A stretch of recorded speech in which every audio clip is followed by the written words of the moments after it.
SBS advises that the following program has been classified M. It contains adult themes. In 1996, this woman came forward to tell the Belgian authorities she'd spent her childhood years as the victim of a paedophile network. She described a world of organised sexual abuse, torture and even murder. It was terrible. You didn't believe your eyes. And I didn't believe that humans could do that. She talked of violent child sex orgies with politicians, judges and influential businessmen, a Belgian underworld in which the establishment has refused to believe. Regina Louf est une mythomane, c'est mon avis. C'est une dame qui a inventé, je dirais, des scénarios qui ne tiennent pas la route. A campaign followed to discredit her evidence, but now in an exclusive interview, the policeman assigned to investigate her claims has broken his silence. He says the inquiry was blocked because it threatened to reveal too much. I'm convinced that she has been a victim, that's for sure.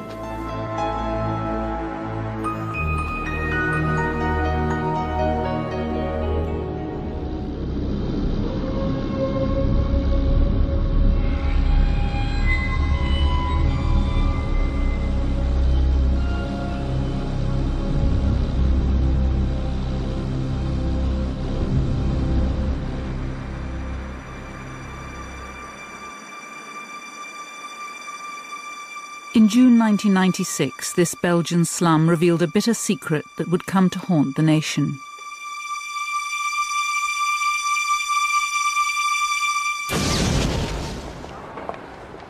The eyes of the world watched in horror.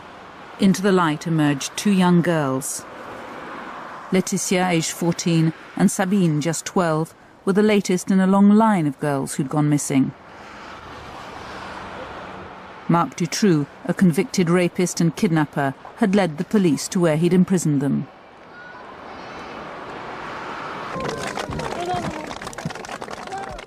Relief swept Belgium as their tearful homecoming was caught on camera.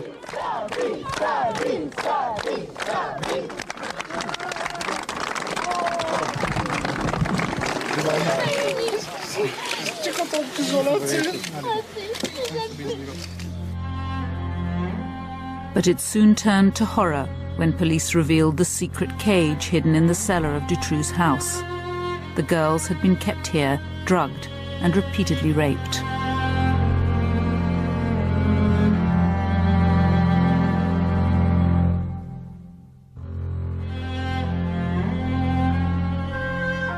But what of Belgium's other missing children? 8-year-olds Julie and Melissa, who are missing for more than a year, and 12 others who'd vanished mysteriously. Was this a new lead in the hunt for them? The hopes of their parents were soon dashed. Within days, Marc Dutroux led police to the site where the bodies of Julie Lejeune and Melissa Rousseau were buried. The parents were informed, but when the Rousseaus asked to see their daughter, Melissa, for the last time, they were refused. On a demandé, on a pleuré pour pouvoir les voir. Oui, vraiment, on a insisté avec notre avocat, on a vraiment pleuré. Et on nous a dit non, ce n'est pas possible, la loi est faite ainsi. On a demandé mais quel était le bon sens de cette loi? Et on nous a répondu c'est pour votre bien psychologique. On a dit que notre bien psychologique, c'était pas à eux de savoir ce qui était bien pour nous psychologiquement. Nous, psychologiquement, ce qui aurait été bien pour nous, c'était d'être certaines.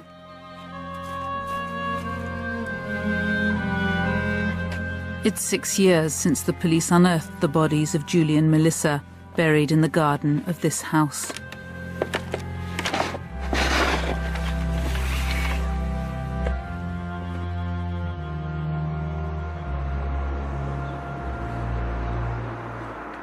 What's extraordinary to me is that though Dutroux's in jail, he's never been tried for these crimes.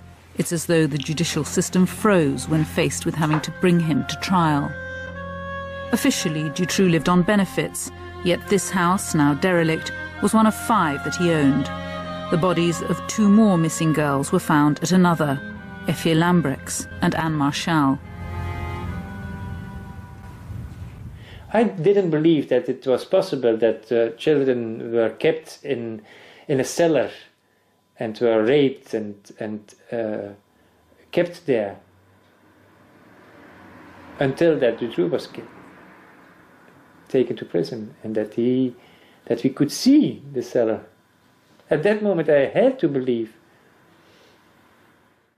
Before the murders, Marc Dutroux had already been convicted of 5 charges of rape and kidnapping, yet somehow he'd served only 6 years in jail before he was released back into the Charleroi underworld. This was once Belgium's industrial heartland, but today its most famous industry is crime. Dutroux melted back into this realm of prostitution, drug traffic and stolen cars, and began to plan his next project, the kidnap of children.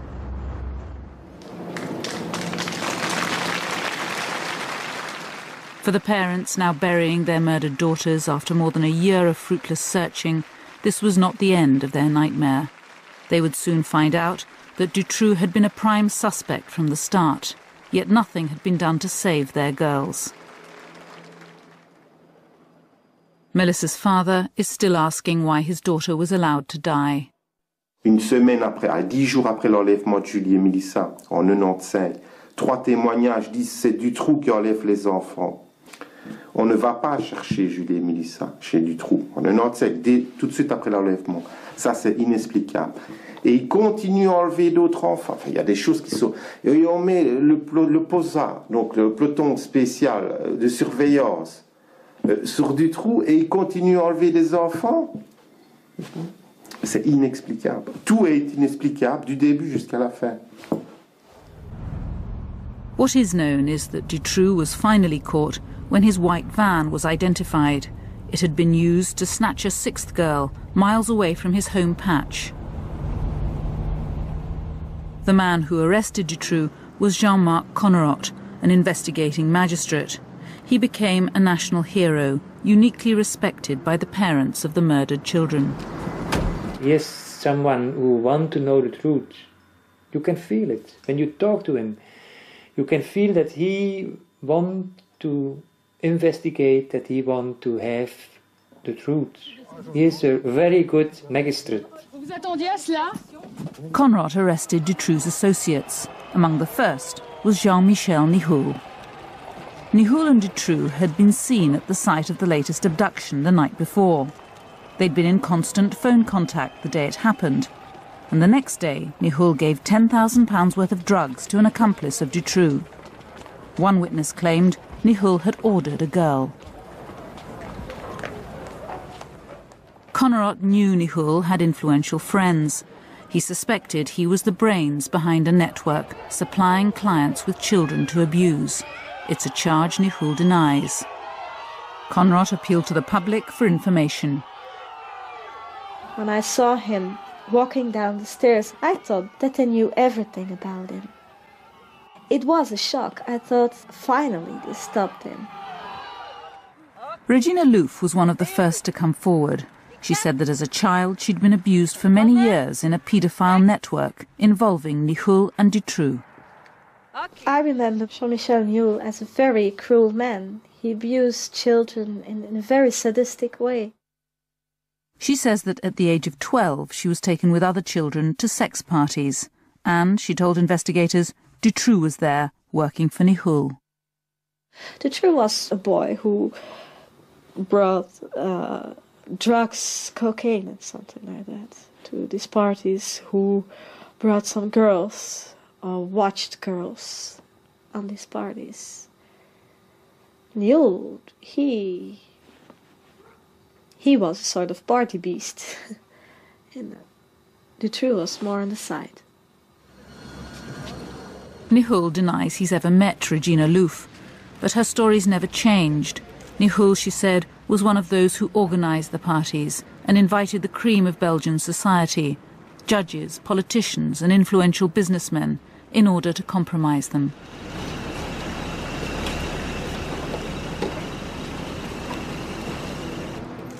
It was a big business, yeah. And it was very well organized, too. There's a lot of money going on there, and a lot of blackmail also. They had a lot of parties. They filmed it even. So yes, it exists. I know it sounds crazy. And I know that there is a big taboo on everything like that. But it exists, you know. Regina Louf's story was horrific, but her account of a violent paedophile underworld was by now reinforced by new witnesses, some of whom also named influential people. The investigation began. The witnesses' identities were protected. Each was given a code name beginning with X. Regina was X1. They went up to X9. Their testimonies became known as Belgium's X-Files.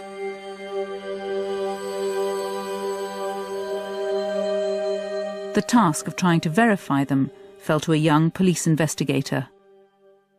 They were telling stories we haven't heard before in our lives, things we couldn't believe at the first. So we told ourselves, is this true? Could this be true? And when it is true, it's frightening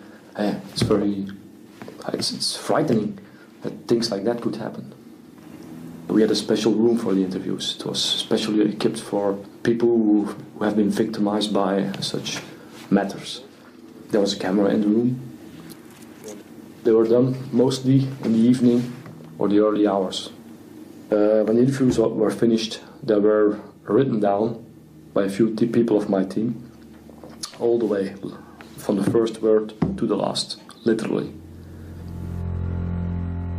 But before the investigation could get underway, there was a bombshell. Jean-Marc Coverup, the man who'd arrested Dutroux, who'd saved the imprisoned girls, was sacked from the case.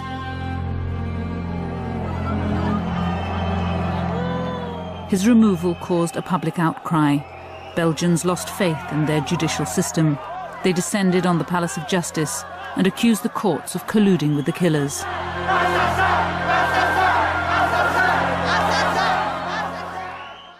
The father of one of the murdered girls spoke for all.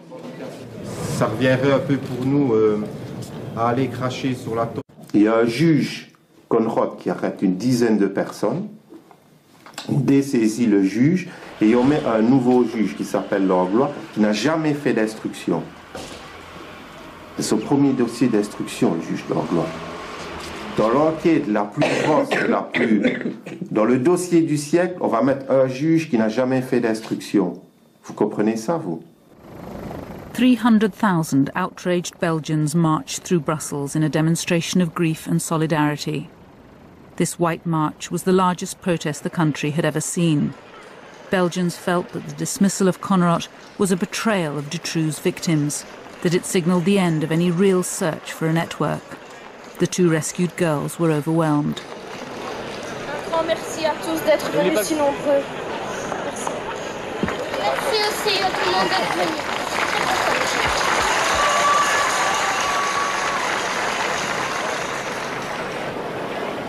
The country's highest legal authorities had removed the only judge in which the public had any faith because he'd attended a fundraising dinner for the families of missing children. A conflict of interest, they called it, a lack of judgment. The government feared a revolution. I think there were a kind of insurrection climate, a kind of pre-revolutionary climate here. You know, the big powers in Belgium, so the magistrates and the political circles, the government, the parliament, everything was totally discredited. Everything was totally discredited.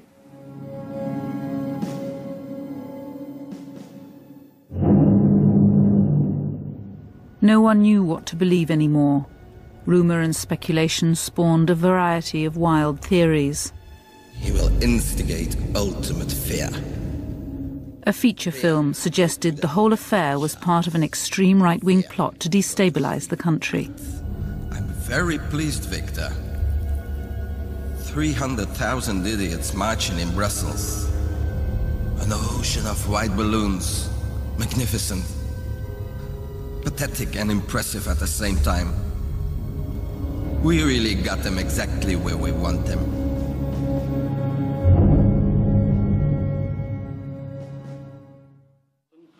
En op verzoek van de Kamervoorzitter, de heer Raymond Langendries. To appease the public's concern, Parliament set up the Dutroux-Nihul Commission. Je propose à la Commission d'observer un moment de silence. Merci. As the pressure grew more and more, they decided in a kind of panic climate to create the commission, because the political world had to try to find an answer. But what the commission revealed was incompetence that beggared belief. Police had been told of Dutroux's plans to make money by kidnapping children. They had his house under surveillance throughout the abductions. They even searched inside and heard the sound of children, but failed to find the dungeon. What it established beyond doubt was that the girls could have been saved. On avait tous les éléments pour arrêter Dutroux. C'est ça qui est le scandale de cette affaire, c'est que Dutroux était connu, il avait des antécédents, on avait des informations sensibles sur le fait qu'il avait aménagé dans ses caves une cache pour y accueillir des enfants, il y avait des informations au niveau de Charleroi attestant que les enfants pouvaient être chez lui. But when the Parliamentary Commission began to ask why, was it incompetence or had someone in authority protected Dutroux, cooperation with their investigation stopped. Ils ont été complètement sabotés, au point qu'ils ont dû voter eux-mêmes au Parlement, ils ont voté l'enfermement de tout le travail qu'ils avaient fait aux archives pour 30 ans. Tout le travail qu'ils ont fait est enfermé et on ne peut plus avoir accès pendant 30 ans. Et c'est le Parlement lui-même qui a voté ça. Enfin, vous imaginez, quoi.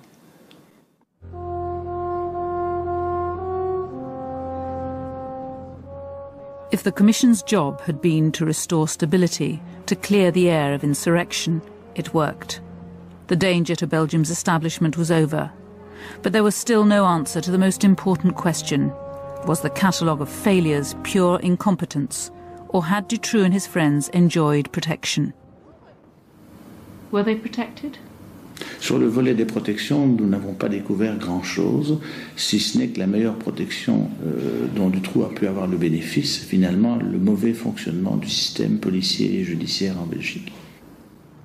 But Jean-Michel Nihul, the man suspected of hiring Dutroux to kidnap children, was released from jail after just 5 months. It's still unclear if he'll ever come to trial, and some members of the Commission remain convinced he is protected. We succeeded in demonstrating that Nihul was really an artist in protection, really a specialized man in manipulating inquiries, policemen and judges. We had proofs about that.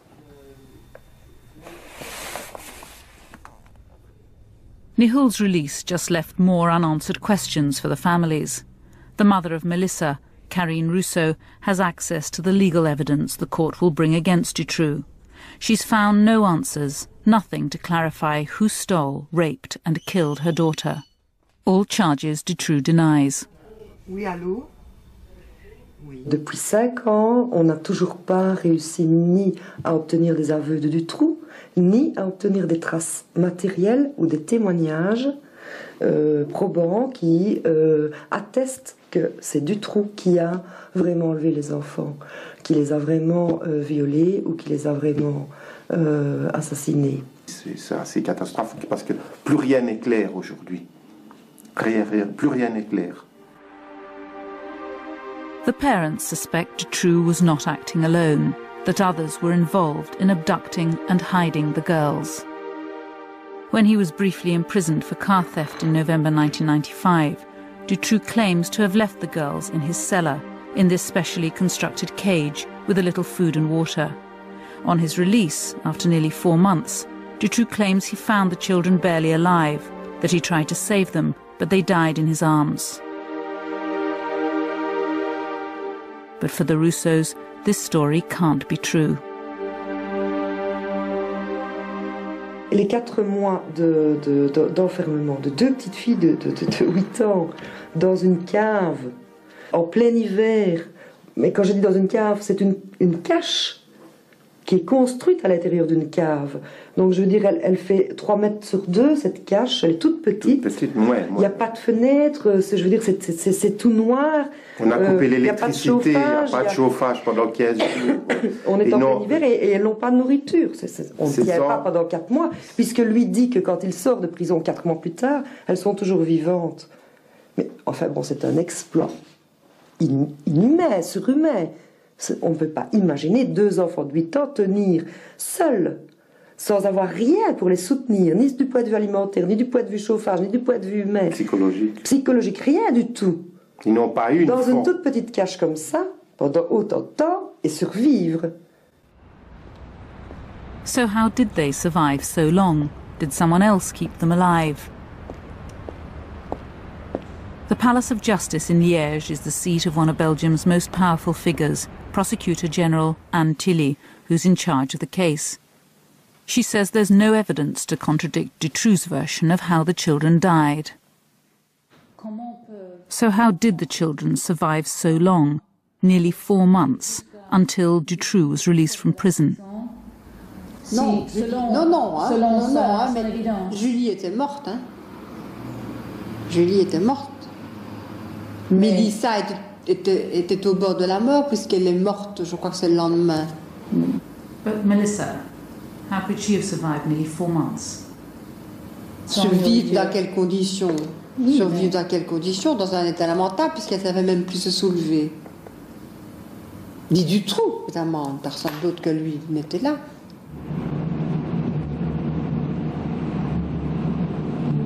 Dutroux was acting alone. This is the mantra repeated again and again in Belgium, with a certitude that for the victims' parents is inexplicable.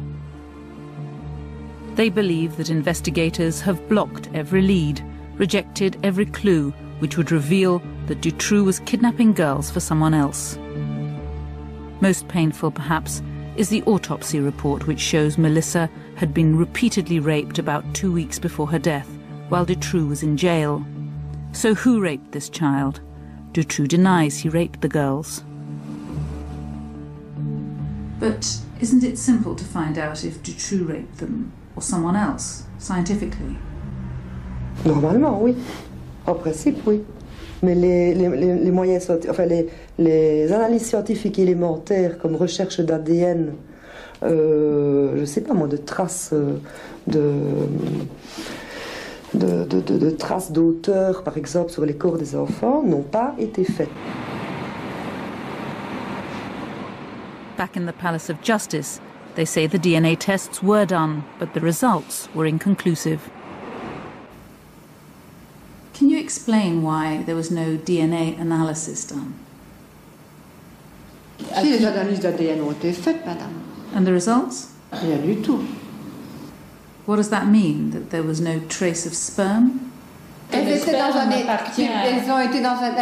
un état de putréfaction qui ne permettait pas de faire des analyses de ce genre-là, de sperme ni rien du tout.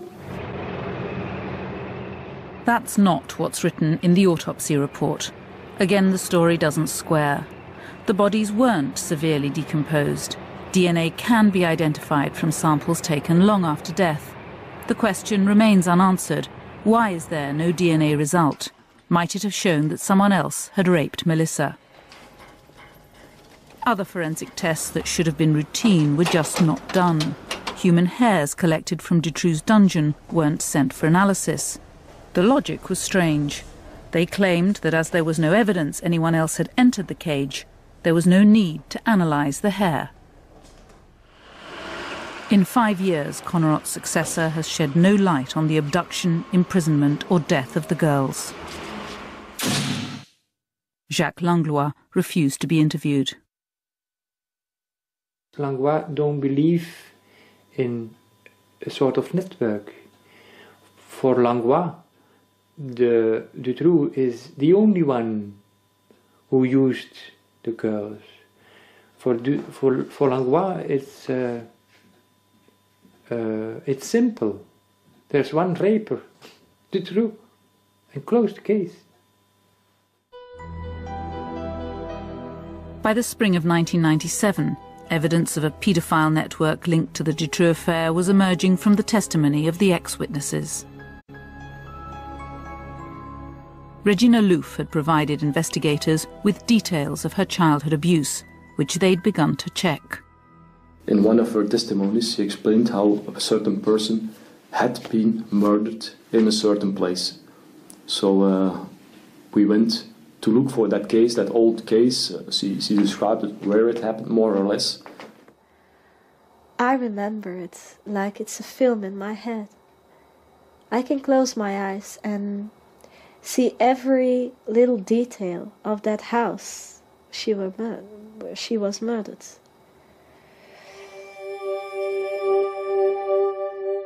Regina Louf described a house where in 1984 she said she saw the torture and murder of a young girl. The house was connected to an underground mushroom farm. The building has since been demolished, but Rudy Hoskin's team identified it and matched Regina's story to an unsolved murder, that of 15-year-old Christine Van Hees. She gave us some details that made us think it's impossible to give without having been there at that place, or without having lived that, in the way the body was found at that time, and the way she described the person was killed. There were some things that were similar.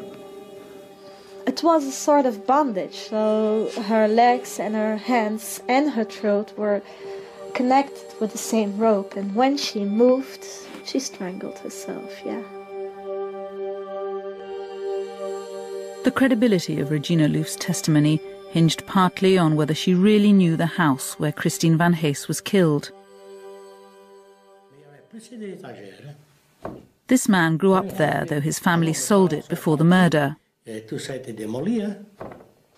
was two houses knocked into one, with a unique passage of stairs and corridors. No one, he says, could describe it unless they'd been there. Il y avait le couloir ici, entre les deux. Elle a fait un dessin des clinches de porte. C'était des vieilles portes. Elle a dessiné le stuc. Elle a décrit le papier. Elle a décrit le pavement. Je ne sais pas comment on peut décrire ça tellement fidèlement quand on est déjà rentré dans une maison. Je ne connais pas Regina Louf. Moi, je ne l'ai jamais vue, moi. Je n'ai jamais été confronté avec elle. Moi, j'ai simplement eu sa déclaration sur l'état de lieu de la maison, la chambionnière.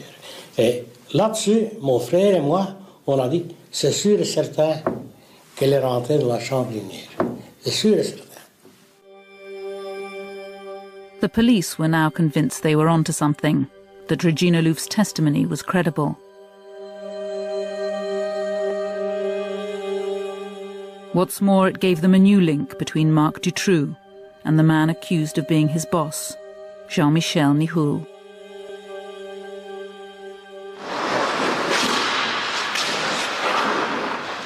In the year before her death, Christine Van Hees was a regular visitor to the Brussels ice rink, where Marc Dutroux also went. He'd already been banned from the rink in Charleroi, where he was notorious for molesting girls. The manager remembers it well. Et là, si vous voulez, c'est là que j'ai vu à ce moment-là une jeune fille qui était contre la palissade, qui s'est éclatée, et donc Dutroux qui était en face et qui faisait des gestes, mettait ses mains. Donc je l'ai pris, quoi, je l'ai reculé, je l'ai porté ici dans. Et il y a à ce moment-là mon beau-père qui est arrivé et il s'est fait expliquer l'affaire et puis il voulait donc le frapper. Bon, moi j'ai retenu justement son bras juste à temps, quoi, parce que sinon il voulait le frapper. When she wasn't skating, Christine Van Hees used to spend time in the building of a pirate radio station. It belonged to Jean-Michel Nihoul. Both men, Dutroux and Nihoul, were at Christine Van Hees's murder, according to Regina Louf. And Dutroux was involved in the murder? He watched it, and he didn't do anything, and so he abused her that night. So, yes, he was involved. How many people were there? I still don't know for sure, but around 8. Nihoul, Dutroux, and a lot of others. So, But everybody, except Dutroux, is free. Nihul denied it, but her testimony was dynamite. If true, it meant Dutroux and Nihul were linked with another murder. But then out of the blue, the investigation was stopped. We received a message that we couldn't investigate anymore, just like that.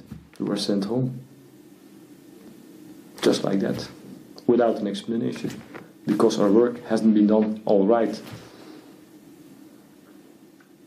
Very strange. Why were you taken off this case? I wish I knew. Perhaps we were touching something we couldn't touch. Some people say this, we didn't have to prove at that moment to say things like that. But perhaps we were coming closer to some things, yeah, perhaps. Like what things? I don't know, something Belgium or the world shouldn't know about. Patrick de Batz, the head of Hosken's team, had been one of Belgium's most respected police investigators. It was he who'd taken Regina's testimony. Now he too was sent home, accused of manipulating her evidence. Patrick de Batz, who questioned her, was accused of planting some of the information so that she would reproduce it. You watched that investigation. Was that true? No, no way. No way. But we even had some magistrates, judges and superior gendarmerie officers watching how we interviewed, and they watched it from the first to the last moment. And if we haven't done it right at that time, they should have said us, don't work that way, but they didn't tell us anything. For de Batz and his colleagues, charged with manipulating an inquiry, a Kafkaesque battle now began to clear their names.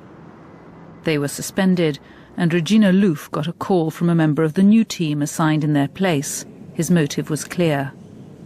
He said, well, we have to search for mistakes you made now. And you have to prove now that you are right. And I said, no, I don't have to prove that I'm right. You have to investigate if I'm right or not. I'm not a police officer. I can do house search and I can't interrogate my abusers. You have to do that. I just can tell my story and make testimony. That's all I can do. And he said, wrong. You have to prove it. News about Regina's story began to leak out. When the media took it up, it was to destroy her. X1 et ses fantasmes, une enquête au-delà du réel.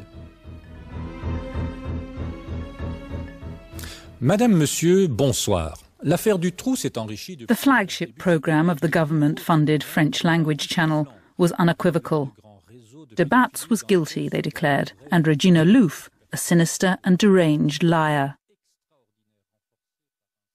Regina Louf est une mythomane, c'est mon avis. C'est une dame qui a inventé je dirais des scénarios qui ne tiennent pas la route. Et tout cela, il a été démontré comme étant une sorte de fiction. Donc, well, no, not according to the investigators who were sacked. They don't agree with you. They say they weren't even allowed to investigate, that they were stopped. C'est inexact. Je persiste à croire que ces gens n'ont pas fait leur travail correctement et qu'ils ont laissé croire à l'opinion publique que ce que disait Regina Louf ou d'autres témoins anonymes était partiellement vrai. Tout ça est un tissu de fiction, ce sont des affabulations de type pornographique, ça n'a aucun sens. Weren't you manipulated? I mean, people have said she was completely mad, she invented the whole thing. But some people, some people say this, but they weren't there. We lived all the testimonies. We've seen them, we did the investigations, so for ourselves we know what should have been right or what could have been wrong. But when you haven't lived it, when you haven't seen everything, you can't give an opinion on this. It's impossible. But we found some things that should have been investigated more. I'm married for 13 years. I have 4 children. I live a normal life. I have a business of my own. So I'm not crazy. We are labeled as crazy. We have a stigma. We are stigmatized as crazy persons because we had the courage to talk about things that happened in our past with persons who played a role in the Belgian economy or politics or something like that. It was easier to make us crazy than to believe us. Despite its earlier investigating zeal, Belgium's parliament now stood by as Regina Louf's testimony was declared worthless. The judiciary announced it would not be used in any trial. And that might have been the end of it, had the files of the entire Dutroux investigation not been leaked. Marie-Jeanne van Heeswijk and 2 other investigative journalists had access to every witness statement, every police report in the Dutroux affair. Their book on Belgium's X-Files shook the country. How did you get the information for the book? We had the opportunity to see the whole police file on the affair, and the problem is that we wanted to be sure that there was no manipulation behind that, because it's always possible. So we decided to meet a lot of people who were named in the files, who were witnesses in the file, and we met those people without saying that what we knew already, and we listened to their story. They found the new team had rewritten Regina Louf's original statements. Testimony had been changed. We began to check it. And we began to read again all the questioning of Regina Louf to see how they did that, they rewrite that. And one by one, we discovered that gendarmes, colleagues of the Bats, had pretended that the Bats manipulated the investigation. So everybody was tricked. To this day, no evidence has ever been produced to support the allegations against de Bats. Yet he continues to be accused. Investigation into Regina's story is dead. And yet 2 separate inquiries cleared them of every charge that they manipulated her testimony. The inquiry. Yes, I'll show you the final report of the inquiry of the gendarmerie. It was made 26 June 2000. So what does this mean? I'm not a bad policeman. But now that's cleared you, you face new charges, new allegations, new accusations against you. I'm not afraid of it, because I know the conclusions will be the same.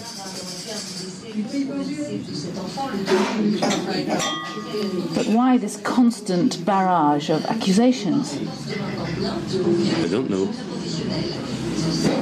I can imagination things, but I can't explain them. For 6 years, the parents of the murdered girls have grappled with the inexplicable. Why were their daughters left to die? Why has Dutroux never come to trial? And why has every lead that might have revealed a network behind Dutroux been blocked or ignored? But Belgium's lost interest in their struggle. Today, anyone who talks of a network, even the parents, is dismissed as deranged. I talked in press about children who were raped and so on. And they started again with saying that I'm a little bit foolish and that I'm fantasizing. I'm sure that in several years everyone will believe that networks will exist. Then they have to accept. Since Marc Dutroux's arrest, anyone who's questioned the official line has been attacked. Every lead that might have widened the net has hit the buffers. Dutroux, meanwhile, has sat in jail. But outside, in the shadowy circles in which he moved, potential witnesses in the Dutroux affair have died in strange ways. A police informer with links to the Charleroi underworld, José Steppe, told a journalist he had explosive information on Dutroux. 2 days before they were due to meet, He died. His family believes he was poisoned. Jean-Paul Taminot was up to his neck in the Charleroi underworld of stolen cars and prostitution. He was summoned to see the Charleroi police and disappeared. The day of Dutroux's arrest, his foot was fished out of the canal. It's quite a coincidence that they died just before they want to testify, you know? That's strange. Social worker Gina Pardons worked with abused children. She'd identified the paedophile members of a pornography ring who'd threatened her. When she reported the threats to the police, she was killed in an unexplained car crash. Francois Reiskens told a friend he'd seen one of the missing girls, Melissa, alive in Holland. Before he could tell the police, his body was found crushed on the railway line.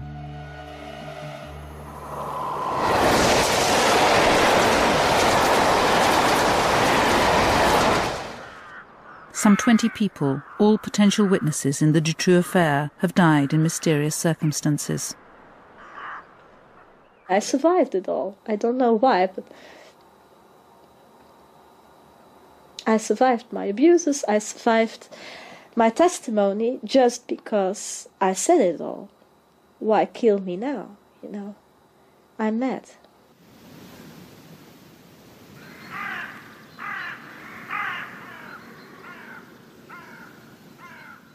An uneasy peace has returned to Belgium. The streets are calm. The danger of insurrection has passed. The paedophile networks persist. Sometimes there are even arrests. Earlier this year, 19 men from one village were charged with child rape.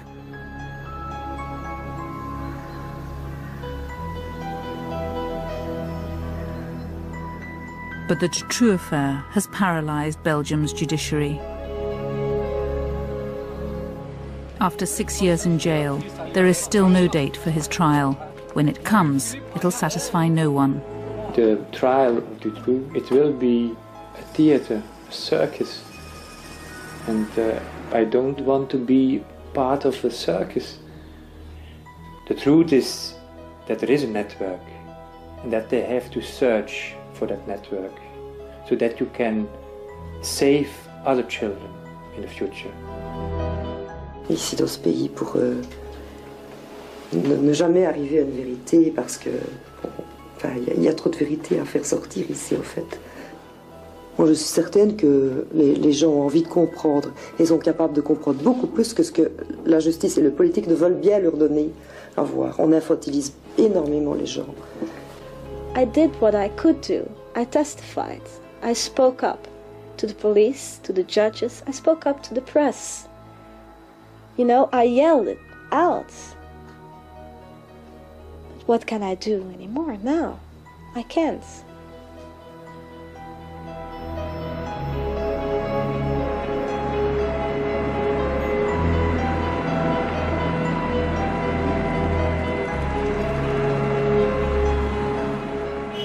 Children continue to go missing in Belgium. Dutroux's arrest has made no difference. Last year it was more than 2,000. 52 of those cases remain unsolved.